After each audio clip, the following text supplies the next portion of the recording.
There you go. Thank you.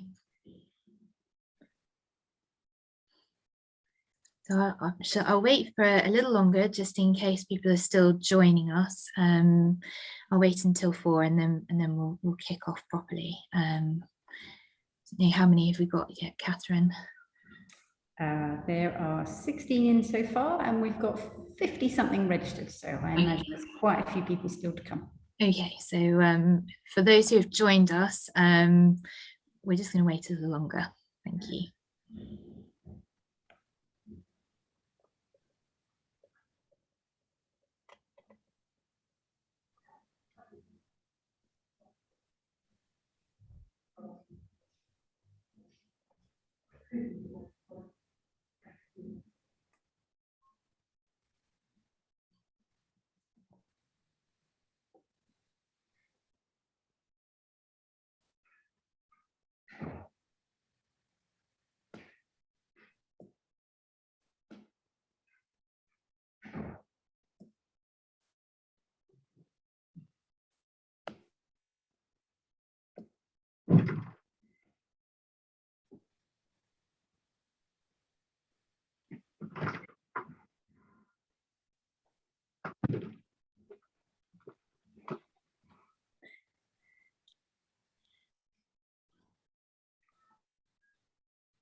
Can you hear the bells?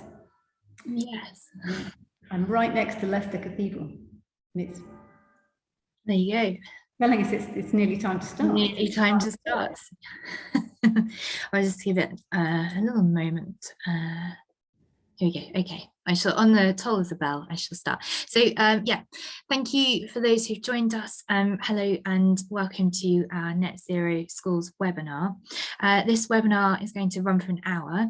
We're going to be recording this session so that it can be shared on the Environment Programme website, along with any presentation materials and slides.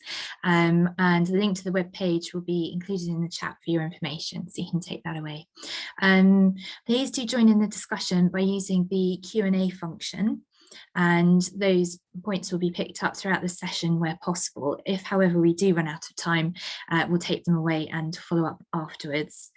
This is one in a series of webinars aimed at encouraging sustainable church schools and helping schools on the path to net zero. I'm Robin Ford. I'm the School Estates and Policy Manager for the Church of England Education Office, and I represent schools on the National Environment Working Programme for the Church of England, which is currently focused on establishing a 10-year strategy and action plan for reducing emissions and working towards net zero by 2030. And as part of that contribution to the strategy, I asked a group of children and young people to provide some introductory words, and they were amazing. I thought I'd share a snippet of what they had to say to inspire us in our discussion today. They said that reaching net zero emissions is central to halting runaway climate change and restoring God's creation. The situation is severe, and the current impacts of the climate emergency are catastrophic for communities worldwide, particularly those who have contributed the least to cause the issues and those who are in poverty. Jesus taught us to love our neighbour, and in a globalised world, the church needs to be steadfast in reaching net zero 2030 to show that love. Young people are key drivers of climate action and will be the most affected by the legacy of the climate change.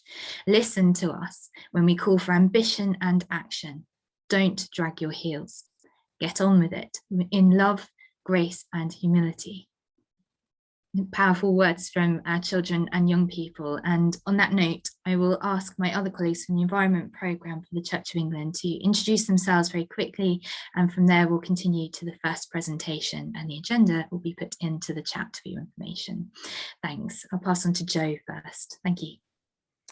Thanks, Robin, and it's great to be here this afternoon. My name's Jo Chamberlain. I'm part of the team based in the National Church.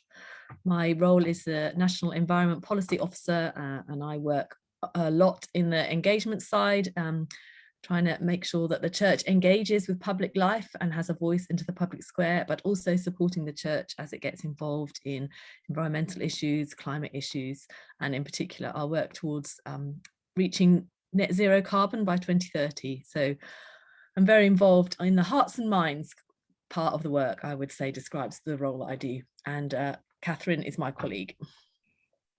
Yep, so I'm Catherine Ross. I'm, along with Joe, the part of the National Environment Programme team. I'm based in the Cathedral and Church Buildings Division. So if Joe is hearts and minds, I'm bricks and mortar.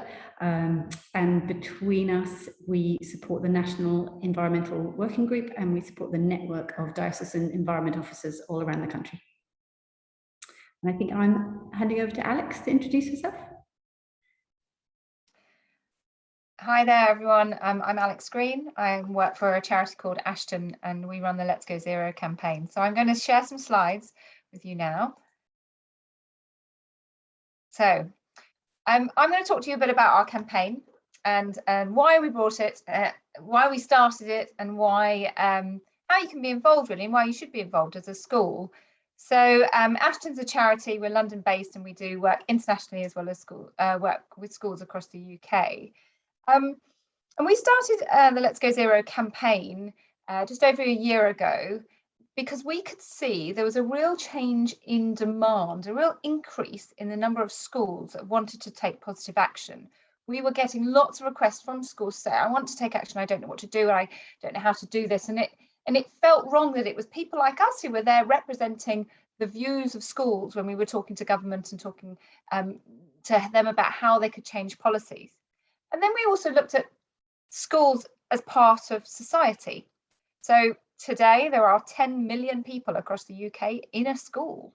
There were, it's nearly 1 in 6 of our population go to school every day. And so 9.5 million of those are kids. And then there's about 500,000 that are teachers. That's before you even start looking at all the parents and the influencers and the people that do the estates and the people that fix the boilers and make the lunches and do the after school clubs. So there's this really good potential to engage with society through schools. We know that we have to have big shifts in the way we understand our education about climate change. So we really are trying to make sure that through schools that messaging comes through. That 42% of our households across the UK have school age or younger children in them. So there's a really good reach into the world that's out there beyond the school gate. So we started the campaign as a way to quantify and demonstrate that demand that's there. And it's quite simple. It's a way for us to just say, look, we can see so many schools want to take action. Let's help them do more. So when a school signs up, it needs to be a head teacher or a governor or someone in the leadership team, so someone who speaks with authority for that school. And they're saying 3 things when they sign up. They're saying they want to be zero carbon by 2030, which is ahead of the game. They want to be leaders in this. They want to be ahead of where they have to be. So zero carbon by 2030, that they're taking some action now. So they're doing what they can do now. And for some, that's just a few things, and some that's lots of things. But whatever you're doing, as long as you just started, that's great. And the third thing is that they're saying they want help to be able to do more. They want help to be able to gain more access to funding, to understand, to get the guidance and input, and to take all the action that they want to do. And they want help from other schools, from local authority, from their diocese, from national government. So it's about getting more support in there. And we're really fortunate as a campaign, we're backed by lots of organisations. There's not just Ashden involved here, and many of which you will have heard of through sort of sustainability in schools.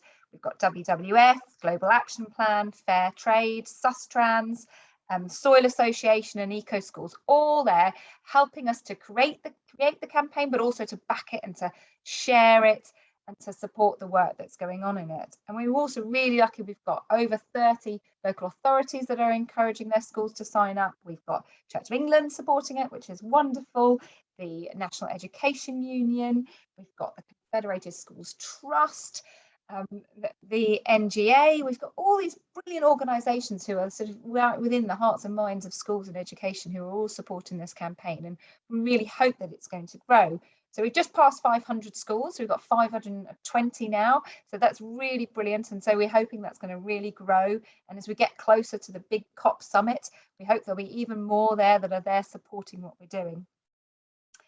And when a school signs up, so our promise to you is that we will keep you up to date of anything that's going on, to any new projects or programs or grants or loans or any schemes that are going on. We'll make sure that through our monthly newsletters, we let you know what there is out there.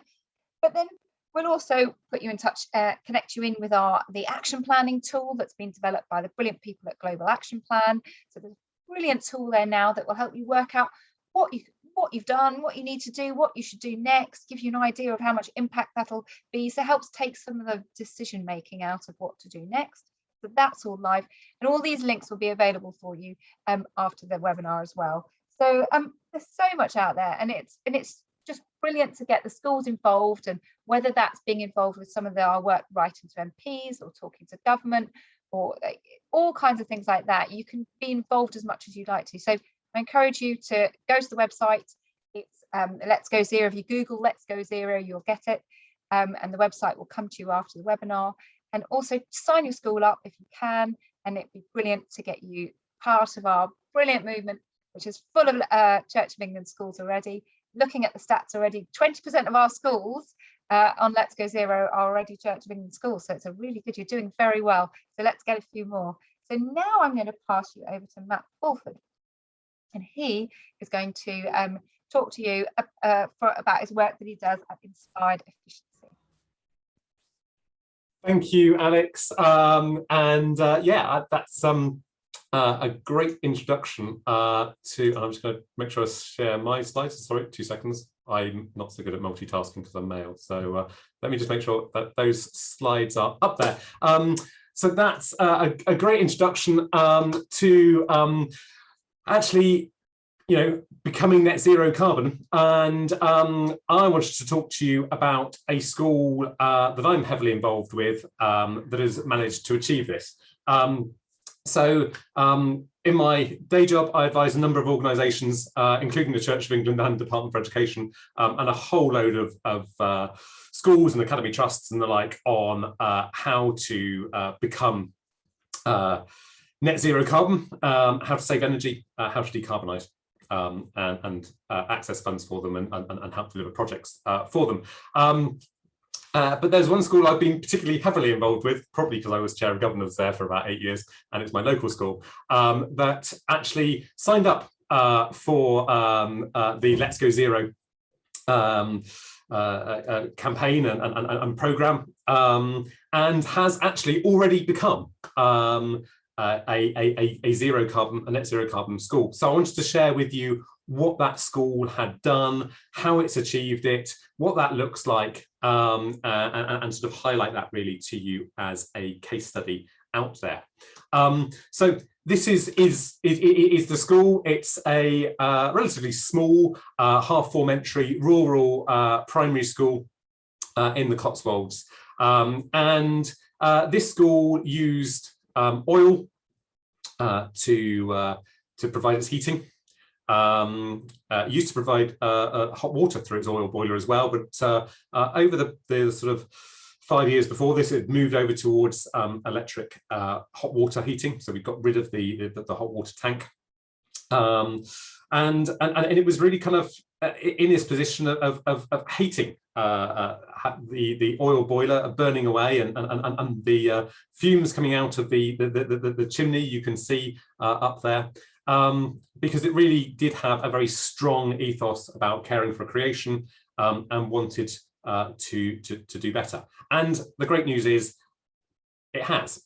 This has now become a net zero carbon school. It's in a conservation area. It's not actually a listed building, but it's had sort of a number of challenges along that way. But this has managed to achieve it, and it's managed to achieve it today with current technology.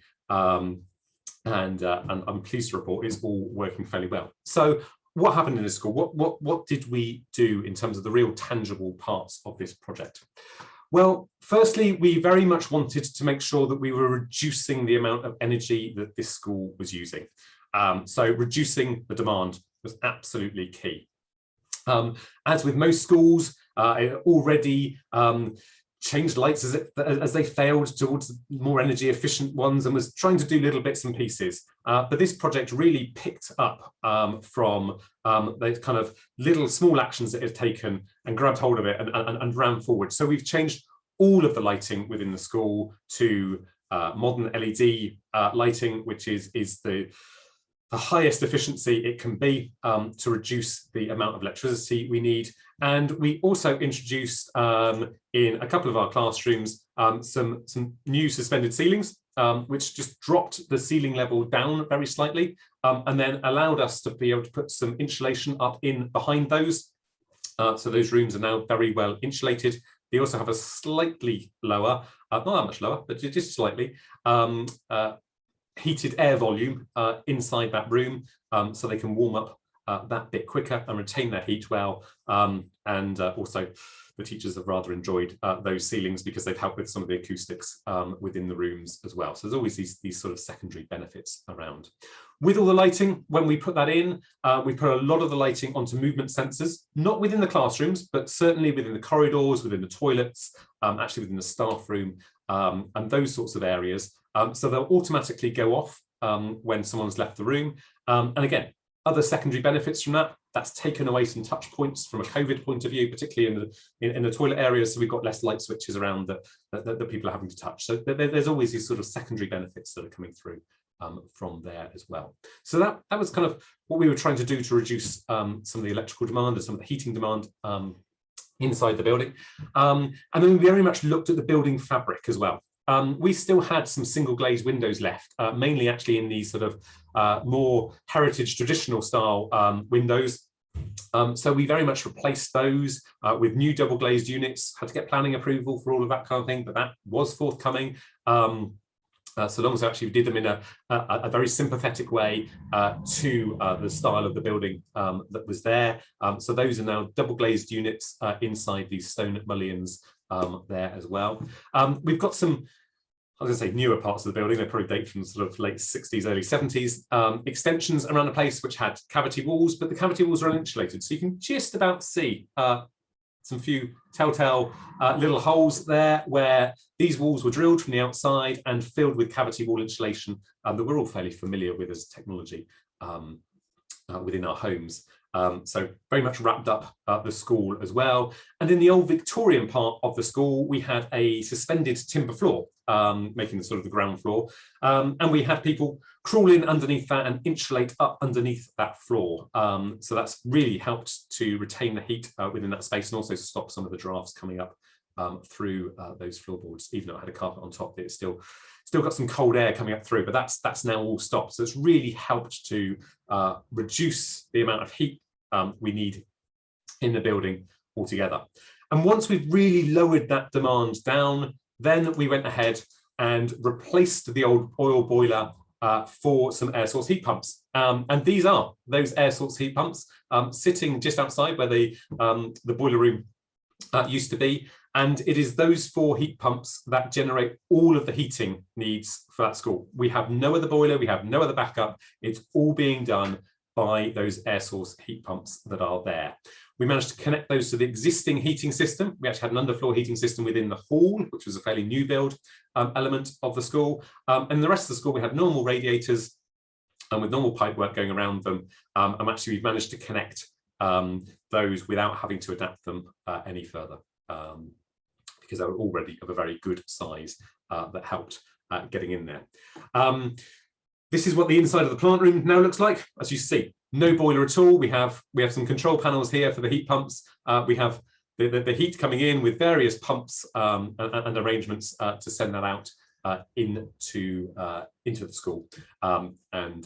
We've cleared that boiler room entirely, taken the oil tank away, and that is what we now have within there, just so you can sort of see what it looks like inside the plant room and also the impact from outside.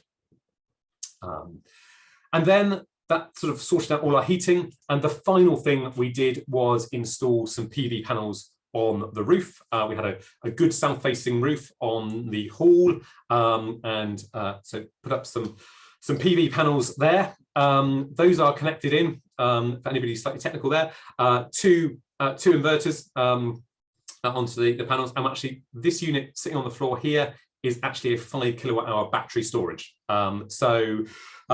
Certain times of day of the weekend, perhaps on summer's afternoons, when after the children have gone home, the panels are still generating, but there's actually not that much electrical usage within the school. So the electricity that is generated is then put into that battery, and then it's used at peak times of the day, the following day or a couple of days later for that. And that basically means that we actually don't import any electricity when the heat pumps are off.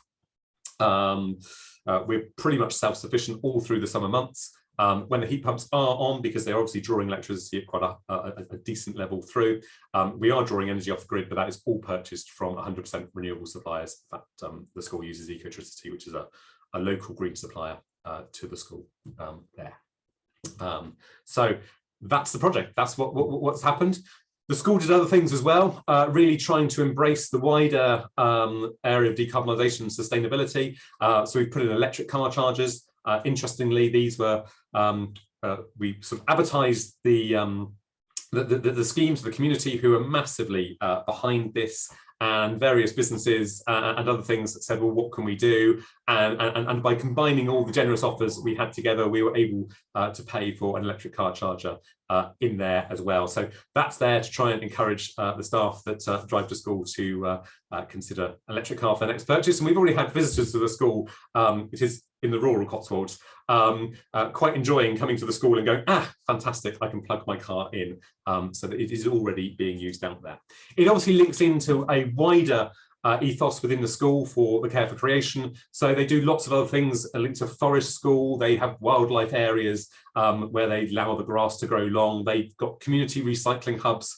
So actually making sure the community are engaged with the sort of other things that the school are doing as well. So it's all part of that package and links to that church. Now, I always get asked with this, that sounds great, Matt, but how much did it cost? So I have deliberately put on the slides, which will be available afterwards, the cost of doing this. It was about £120,000 scheme to do this. We were very fortunate in being able to gain all of that funding from the first round of the public sector decarbonisation scheme. That scheme has now changed, so I know the funding arrangements aren't quite as attractive as this was at the time, so we were lucky to be able to engage with that and actually gain all the funding we needed from that. So for everybody's kind of reference on there, I have put down what those costs are fully and transparently, and try to give a little bit of a description about what was behind that, so you can hopefully use those to review your own schools and how much it might cost to do within those. Everybody's really surprised when I turn around and say that actually the time on site was not that long. We delivered this scheme within around 5 weeks on site. Because of the grant and the funding that we got, we actually had to deliver this between kind of mid-February to the end of March, that sort of time period. Perhaps not the most ideal time to be delivering a heating scheme, but we managed to do it. I wouldn't necessarily recommend that you do that. Perhaps the summer might be a better period if you were able to choose your timescale. But it really didn't take very long on site to do it. Obviously, it took quite a bit of time planning the project and getting the planning permission for it, etc., etc. Before then, but actually time on site, very short. We managed to deliver it whilst the school was in session, whilst there was a COVID pandemic going on, whilst there were supply chain issues and everything else, we still managed to do this. So hopefully that goes to demonstrate what is possible, and actually you can do it within live school environments if you need to, although obviously holiday periods would be much more preferable and slightly easier in there. So I hope that that information out there, again, really supports and encourages others to be able to look at things, and I'm more than happy to kind of share other information if people want to get in contact. I'll have a quick look into the Q&A and see if there are any questions on there, but I've put my contact details there if anybody does want to get in contact on any specific questions that they might have within their schools. And I've also put a link in there to a kind of a photographed tour of the school, so you can go and have a whiz around the school and have a look at all of the the various parts that have been done if you want to go for this sort of virtual tour of the school and have a look through and see that for yourself. And you can share that link with any others that you might have. Now I'll try and find the Q&A and see what's in there. Sorry to interrupt, just last slide with the costs on. I don't think the bottom bit was visible, so that there should be, is that right? If you scroll down, is there a total? There isn't a total. I don't know why I haven't totaled it, but that is the entire list. It totals about 120,000 if you add it up. No, that's fine, thank you. And I think you answered the question about how it was funded as well, didn't you, in terms of sources of funding? I know Emily in particular was keen to ask that question. Thank you. Yes, so yeah, we got the funding from Public Sector Decarbonisation Institute round 1. I can see some questions in there, so I'm just reading them as they come through, about considering better quality or air quality with the windows. So actually doing the windows help because they were easier to open, particularly those old metal framed ones. But also another thing we've actually done as a kind of a spin-off from this project is actually put really high quality indoor air quality sensors within all of the classrooms and actually the staff room as well. And they actually provide alerts through both a visual alert within the classroom itself by the unit flashing, as well as alerts onto the head teacher's mobile phone to turn around and say when the air quality is going outside of limits. So it has not been unknown for the head to get a beep on her phone and then to go storming down to the classroom and go, why have you shut your windows? You need to get them open because your CO2 levels have increased. So we are very much addressing that air quality within there as well. Have we run life cycle costings on the scheme and what's the payback period? Yes, we have. I don't have those figures to my fingertips, but I can. I will try and look those out during the rest of the session and pop those into the chat for you on those kind of things. I don't know how I'm doing on time and whether there are any more questions. You're doing excellently. You've got another sort of 5 minutes or so, and there are a few more questions, particularly around heat pumps for radiators and underfloor. I don't know if you've picked that one up. I haven't got those in front of me at the moment. I think I've got chat open rather than the Q&A open.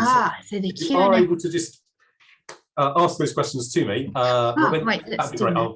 Okay, let's do that. Richard asked in particular, is in the net zero case study, it was interesting to hear that the existing heating system didn't need to be altered. Is this commonplace in older schools, i.e. are radiators commonly oversized so they can work with a lower flow temperature? Yeah, I've managed to find how Q&A. I've got my Q&A open now, so yeah, bring that one. Yes. What we found is that, and actually it is quite common that particularly in older schools and with heating systems that were installed back in the 1960s or 70s, the radiators are actually quite large and have quite a high output because mainly they were designed when the school didn't have double glazing and wasn't very well insulated. So by making sure we did the insulation as well, then those radiators become oversized. They weren't oversized when they were installed, they were correctly sized when they were installed, but we've since insulated and wrapped up that building that now means they've ended up being oversized and are able to cope with that lower flow temp. What we're also finding is the flow temperatures that heat pumps are now generating, and it's an area which is rapidly improving, is getting higher. So we're running the air source heat pump quite efficiently at a flow temperature of around about 50, quite comfortably. So even when you look back sort of 18 months, 2 years ago, you're probably looking at flow temps at around 40, 45. But actually now just being able to squeeze that little bit more out of them means that we're finding it's less often that we're needing to upgrade those radiators in there. I can see a question about, do we have separate heat pumps for the radiators and the underfloor? Not quite, but they are on separate zones. So all the heat pumps go together to go into actually one, if you're going to get technical, into one common header, and then we have zones off from those, so we can control the two areas. Actually, there's 3 areas. There's 2 radiator zones and 1 underfloor separately. So they can be controlled separately, but all the heat pumps put all the heat into one place. We'd like to replace our boilers sooner rather than later, and would like to be more ecological sound, but have no budget whatsoever. Any thoughts? Unfortunately, the current grant scheme, so the second and third rounds of public sector decarbonisation scheme, have required the public authority of the school to contribute the costs for a like-for-like boiler replacement, and then they've only funded the increase in costs between a heat pump and what the like-for-like boiler would cost. So you would probably need to be able to access funding through condition improvement funding, and obviously what pot you go to for condition improvement funding will depend whether you're a part of an academy or not, to get that, and then you can use the PSDS funding to then try and get that top up in there. So it's a bit of a challenge to join those two bits together, but it can be done. Is that a good point to mention about heat decarbonisation plans and the benefit of having them in order to be able to, demonstrate, why you need a new boiler system and how to work towards that? Yeah, absolutely. So what we're finding with the public sector decarbonisation scheme is that it's under huge demand, and the rounds when they get announced and the applications can be submitted disappear very quickly because there are so many applicants. So what we're seeing is people have to know what they need to do and have a project pretty much sitting there ready to go to be able to be successful in those schemes. So that's where the heat decarbonisation plans come in very well, because they outline to the schools what needs to be done, how much is it going to cost, what all the technical kind of challenges around that are, and then allow those applications to be made. So really getting that planning done first is very important. Yeah, thank you, Robin, on that one. How long did planning take to come through for the windows? Did you need planning for the PV? If yes, have we applied at the same time? And how difficult was it? So we had to apply for planning for, yes, the windows, because we're in a conservation area, and also the air source heat pumps, because they're not actually part of permitted development rules yet in conservation areas. Interesting question and debate about whether we had to apply for planning for the PV or not. We did, but we did have a bit of an argument with the plans about whether we needed to or not. But because we were submitting planning in for the other items, we included that in the planning permission. It took the statutory time, which I've forgotten, I think it's about 16 weeks to come through. We did have to apply a rather large amount of pressure to the planners to make sure they kept their statutory time limits.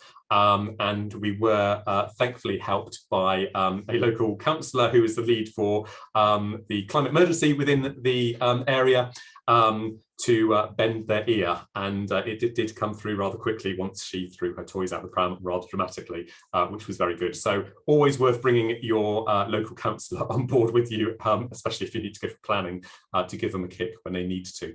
That's a really great tip. I was just thinking, just due to time, potentially need to move on to Tom's presentation. There are so many great questions in the chat. I wondered if you wouldn't mind just perhaps working through those, perhaps typing the answers so that colleagues will be able to see those. Thank you so much. And there's been a lot in the chat about how inspired people have been by your presentation. So thank you very much. Thanks.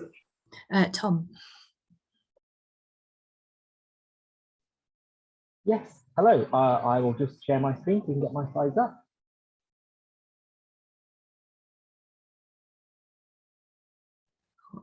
Matt, you might need to, yeah. Oh, here we go. Hello, yes, my name is Tom Wood, and I am a statistical researcher at the Church of England. And I'll be talking about the School's Energy Footprint Tools, which is a project I've been working on since I started back in February. So the context of this project is last year, before I started at the Church of England, the research and stats team came up with the Church Energy Footprint Tool, which allows churches to calculate their CO2 emissions from their energy bills. It gives them results in gross and net CO2 emissions. So gross emissions are the amount of carbon that the church is giving off, and net emissions take into account things like renewable energy generation onto the grid, as well as weather adjusting figures. So weather adjusting, for example, if you'd had a colder year one year, you might have left the heating on for longer.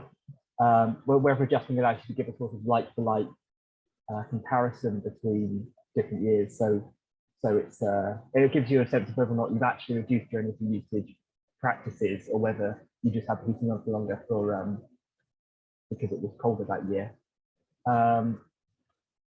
The Church Energy tool gives energy efficiency ratings that take into account both the size of the building and the number of people that use it. And it was awarded Innovation of the Year at the Energy Awards this year, which we're very, very proud of. So my role has been about adapting this church energy tool to use for schools. So if you want to measure your carbon footprint as a school, there are two sources of information you can get your energy data from. You can either use your school's display energy certificate, which are a legal requirement for your school to have, so you will have one. Sometimes they're done every year, sometimes they're done every 10 years, depending on how big the school is. And they're available online on findenergycertificates.digital.communities.gov.uk. So if you have your school postcode, you just go on that website and you can find your display energy certificate. The other thing you could do is use your school's energy bills.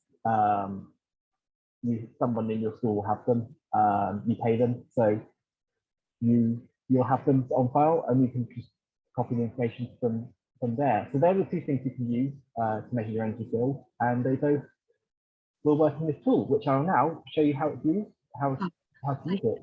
Thanks, Tom. Some of the delegates are finding it a little difficult to hear you. Are you able to put your microphone just close to your mouth? Sorry to interrupt you. Okay. Yeah, thank you. Can you hear me better now? Sorry about that. Thank you very much. Yes, so I'll now show you how this tool will work. It's just come back from our developers, so we've just got it on an online data system, so it's very exciting. It's just come back from the developers, so it still has a few bugs in it, but hopefully, well, I found out how to work around them, so it shouldn't cause a problem for me to demonstrate it to you today. So there are two. So when you your diocese will be able to set you up with a login to use to enter data for your school. I've just chosen a school at random here. So when you are set up with a diocesan login, your diocese will be able to set you up with a login. When they do, you'll see a page like this. You click enter data. You then have the option of choosing how many buildings you'd like to enter data for. I know some schools are one building, some schools are many buildings. So this is the chance to say how many you want to enter data for. You click next, building name, we'll leave that as main, because we're only entering for one building here. You'll have a choice as to whether or not you're entering from a display energy certificate or a utility bill. First, I'll show you how it works with a display energy certificate. So I will retrieve the display energy certificate for this school that I'm looking at. Get the postcode for you. Sorry, there's just things blocking me. So yeah, here's how you retrieve the display energy certificate. The web page I mentioned earlier. Let's start now. Non-domestic property. Enter the school's postcode. And there we go.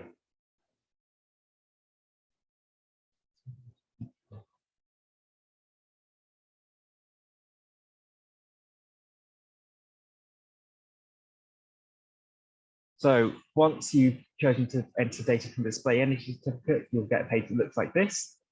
It will ask you to choose a primary heating fuel. That will be whichever it is, electricity, mains gas, oil, LPG, pellets or wood chips. You'll then have to copy information from the display energy certificate. And the information you need to copy is the expiry date, which is up at the top, 1st of January 2022.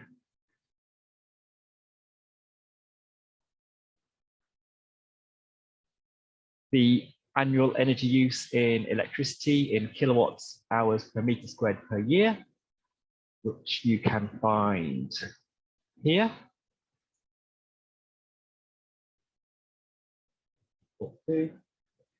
We've got some questions about whether or not your electricity and heating fuel is purchased for a local authority bulk procurement scheme. The reason that's on there is because we've had schools mention that that's an issue in reducing their carbon footprints and switching to renewables because they don't have any control over their energy. So that question's just on there so we can kind of ascertain how big of a problem that is for sort of future planning processes. You don't have to answer it if you don't want to. The other thing you'll need is the annual energy use for other fuels, which in this case is mains gas. And that's that one here. And there'll be a question about if your tariff offsets your energy.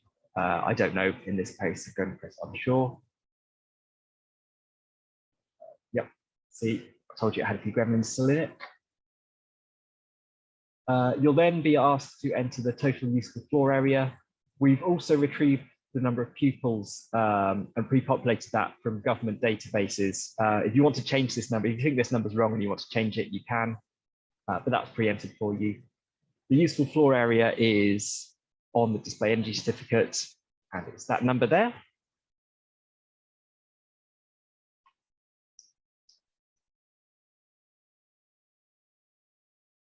And then it will give you results. So it will tell you the gross CO2 emissions in tons and the net CO2 emissions in tons. There's no renewable energy generation in this school, so those numbers are going to be the same. It will give you CO2 emissions per meter squared. That's in kilograms per meter squared, not tons per meter squared. Just to be clear, that's something that's going to be corrected. We'll give you the number of pupils and CO2 emissions per pupil. And then it will give you these useful banding, so you can get a sense of how well the school is doing. This one is B rated, so it's relatively energy efficient. We've also got this grade for emissions per pupil. So the idea there is, if a school might not be very well, it might not be performing very well in terms of emissions per meter squared. It might be a very big building, but it might have a lot of pupils in it, so it might be performing well per person that's using the building. So yeah, that's the results you'll see if you use this tool. I'll just also show you how to use it if you're entering data from an energy bill. So I'll pick this other school, again, chosen at random. Again, you'll be asked the same question, how many buildings you'd like to enter data for. I don't know how many buildings the school has, I'm just going to assume it's one. If you're choosing the utility bills, it will ask you to at this stage, what sources of energy does the school use? I'm going to assume it's gas. I'll assume the main heating fuel is gas. It will ask what the electricity supplier is. We've got some ones here that we know definitely do 100% green energy. Some of the other ones say they do green energy, but what they actually do is offset the emissions, which is slightly different. These ones we know are accredited renewable energy. Those two will be taken off the list because they apply to churches. I assume this one is in the renewable tariff. This will ask you for your electricity purchased in kilowatt hours. That will be on your energy bill. I'm going to make up a number here. It might give me nonsense results because I'm typing in a made up number, but I'm only demonstrating it. If you don't have this number on your bill or you can't find it, you can enter the amount you've spent on electricity in the year instead, and it will estimate this number based on averages, based on what other users have, based on average energy bills. So I'll put a number here. If you enter both, we can use that data to refine our averages as well and get more accurate averages. So that's quite useful if you enter both of them. A bit section on gas, again, same.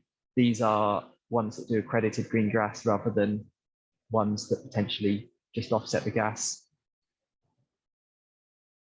I'll say it's renewable. Gas purchased, you'll be able to enter either kilowatt hours, cubic meters, or hundreds of cubic feet, depending on what's on your gas meters and what your bills say. Whichever one of these is on your bill, you'll be able to tick that one, so you don't have to worry about converting it between different types of gas measures. I'll type in the number here, again, completely made up.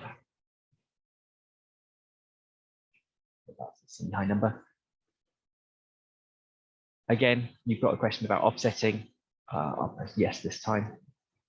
And I'll press both, and see what happens. So this one, you'll need to know the building footprint. You can't just retrieve it from the display energy certificates. Again, I'm just going to make up a number here. This might give me complete nonsense results because I've been making up these numbers, but just to show you how it works. And this one, because I made up these numbers and said it was offsetting, has come up as AAA rated, which is great. But as you can see, this is the same format as the results if you use the display energy certificate. So the advantage here is if you're using, if 1 year you use a display energy certificate and another year you use your energy bills, you'll get a consistent result page here, so that they've got the same output, so you don't have to worry about comparing apples and oranges. So yeah, that's how this tool works. This energy toolkit works. We are looking to trial it very shortly. Once our developers have made the corrections that I've requested earlier today, we should be trialing it very shortly. I'll just go back to my slides. We are also looking at developing tools for emissions to quantify emissions from school travel, which will include coaches, ferries, aviation, and work-related car travel. That's something I hope to work on next year, though. That won't be coming out by the end of the year. And I appreciate I'm running out of time. So here's my email address if you need to send me any questions, or if you want to be involved in the trial. And I will now pass over to Catherine Odell from Christian Aid. Thanks, Tom. And I am here to talk to you about a range of resources that we have to help explore climate justice issues in school in this absolutely critical year for climate action. I'm Catherine Odell, and I'm the Children and Young People's Manager at the charity Christian Aid, and I've been there for about 12 years. And I guess my reflection is that during the course of that time, we have just been overwhelmed by the level of passion and enthusiasm and concern that young people have shown on issues of climate justice, and that is not going away. In fact, it's kind of ever increasing. And in case any of you aren't aware, we run an accreditation scheme called Global Neighbours for primary schools, and so we get to kind of walk hand in hand with some schools as they develop their sort of courageous advocacy and hear exactly what's going on in school. And we are very aware that a lot of action is focused on environment. So that is wonderful to see. I'm sure you're all aware that this is an absolutely critical year for climate action, as I've said, not least because the UK is hosting several key events. So we've had the rather disappointing G7, and we are just about to gear up for COP26, which is being hosted in Glasgow. Yeah, so I think really what I wanted to say was that although, you know, we are aware that children are very, very concerned, we need to balance, I think, very carefully that level of concern and passion with the risk of eco-anxiety. So when Christian Aid is producing resources, we really do work hard to kind of balance the messaging that we have amongst the urgency of the action that needs to be taken with actually the opportunity that there is to make things better and the world a fairer place.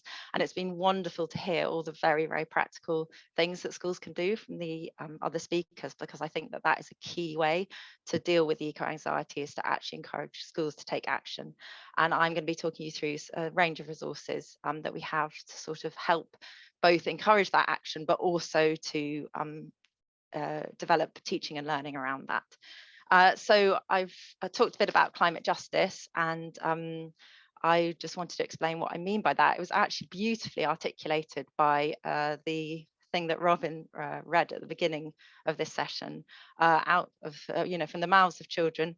And basically, Christian Aid understands climate justice as the fact that the people who are suffering the first and worst from climate change are those who have done the least to cause it. So historically, the emissions of poorer nations have been far, far lower than those of developed nations.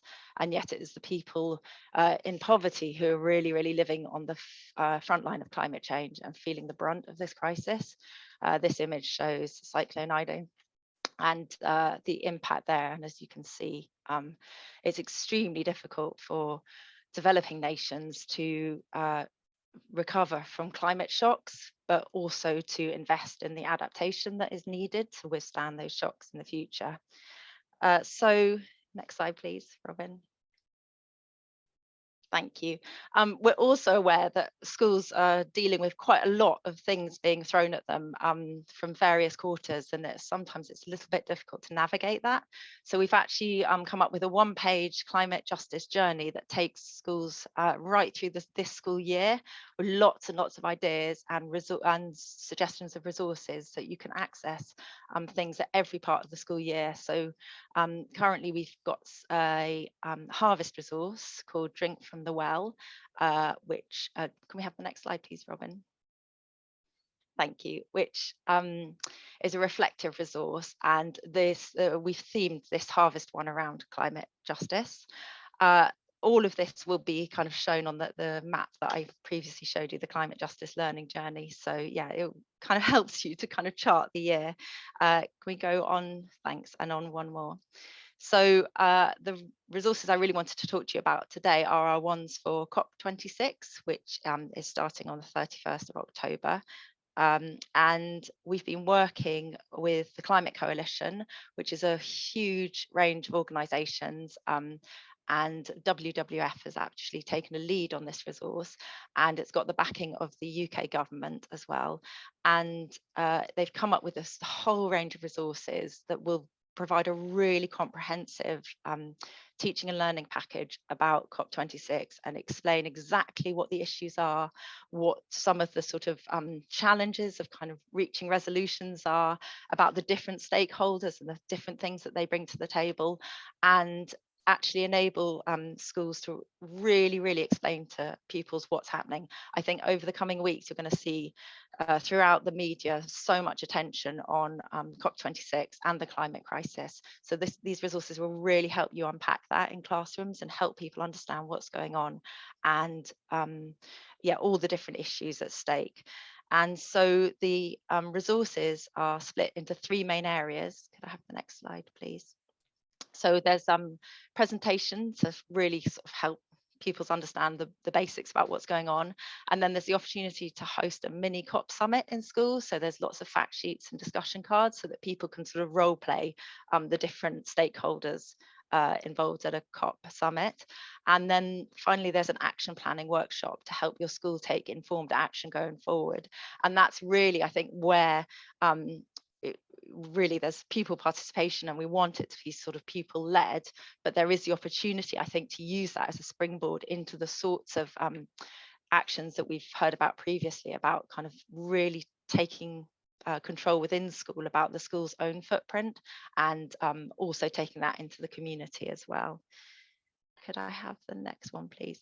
So these resources are all available for free on Twinkle, and they're up there now. There's every key stage is covered, so, and they're also available in Welsh. So do go and have a look at them. There's absolutely loads of resources there, and they're really good. So hopefully you'll find those useful. Can we have the next slide, please? And then finally, I wanted to tell you about a project that Christian Aid is running called Letters for Creation. So this is a project that originally came from the Church of England, and the Church of England invited the primates to write letters for creation. And then they decided that it would be nice to extend that out to schools. So we have been developing this project in partnership with the Church of England and the Anglican Communion, and it's an arts-based advocacy project. So we've actually employed some professional artists to work in some schools to create some art. So they've been into school in Scotland, Wales, Northern Ireland and England, and worked with a group of children to really listen to their concerns and kind of turn that into a piece of art. And we've also had some pieces made in countries in the global south as well. So could you do the next slide, please? So I just thought I'd give you a taste of the art that's been made, because I think it's really incredible, and we can just scroll through those. Thanks. And the next one. And the next. And the next. Thank you. So we'll actually be getting these pieces of art made into posters, and they will be available to order. So we'd warmly encourage you to order a poster pack from us, and I'll pop something in the chat so that you know where you can order those from. But we really don't want it to stop there. We'd love to kind of all schools everywhere to just use this really as a kind of inspiration to host your own exhibitions of arts-based advocacy on climate justice, and to really kind of allow your pupils an opportunity to kind of be really, really creative and articulate their passion for this issue in an arts based way. So we've got a range of resources available to help do that. We've got lesson plans, we've got an impact toolkit to help people understand how they can really make the most of those exhibitions. We've got an art facilitation guide, so that that talks people through the art making itself, and those are all available on our website, so they can be downloaded for free as well. So the vision, I suppose, really is that a school might be able to order this poster pack, put up a display with this incredible art that's been made by professional artists, but then also hold their own art making workshop, and perhaps invite a local artist in, or get the art teacher to lead a session in which the pupils themselves can create some art that can also be displayed. And then I think there's huge opportunity for sort of community engagement, but also a bit of kind of advocacy, so that we could play with inviting local decision makers along. And all of this is meant to be pupil led. So the whole idea is that pupils decide, make the art, but they also decide kind of what they want to do with it and how they want to use that to amplify their voice within their local community. And one of the things that I really love about this project is that it does enable, I think, a real sort of local expression about a global issue. So it would work just as well in the small village I live in as it would in a London borough. And I think, people can put their own particular mark about where they're sort of coming from and what they want to, envision from a better future within this art. So yeah, I would really encourage you to get involved with that as well. So sort of just to summarize, I suppose, that if I was to suggest anything, it would be to download our climate justice learning journey, because that will talk you through each of the things that I've talked about in a consistent way. And actually at the end, we also link to the Let's Go Zero campaign that was referenced right at the beginning as well. And hopefully that provides a sort of comprehensive guide to help teachers and schools to sort of navigate through this really, really important year. Thank you.